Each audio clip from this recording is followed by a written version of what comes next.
French President Emmanuel Macron is in Washington for his first state visit under Joe Biden's presidency. The two leaders have a long agenda for their meeting tomorrow. The talks will address how to end the war in Ukraine, Iran's nuclear program, as well as China's growing assertiveness in the Indo-Pacific.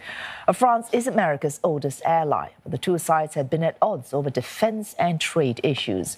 Mr. Macron's government is still smarting from the surprise AUKUS deal to build nuclear submarines, a move that dealt a big blow to Paris's plans to sell subs to Canberra. Along with the state dinner, the French leader will hold meetings with U.S. lawmakers and at NASA to discuss U.S. and French cooperation on space exploration. And Nick Harper joins us live from Washington, D.C. Nick, the two leaders setting aside recent tensions as they meet in Washington. What can we expect to come out of these talks?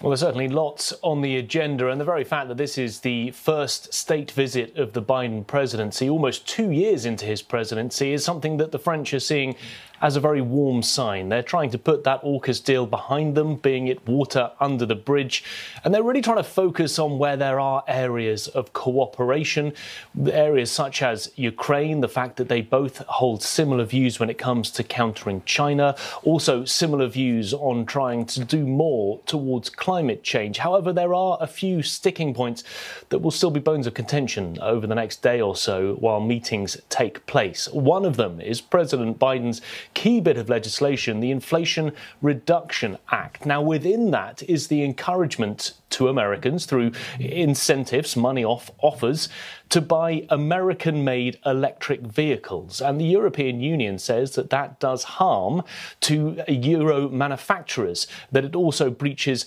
World Trade Organization rules. So undoubtedly, Mr. Macron will be pushing the point with President Biden to try and get some sort of concessions which seem unlikely. The two sides obviously don't want to open up a trade war, but President Macron and the European Union have been irked by that Inflation Reduction Act and the encouragement for Americans through those incentives. There's also the slight problem of Ukraine. We're entering what will likely be a difficult winter for many Ukrainians. There is a push underway from allies to try and get more aid to Kiev.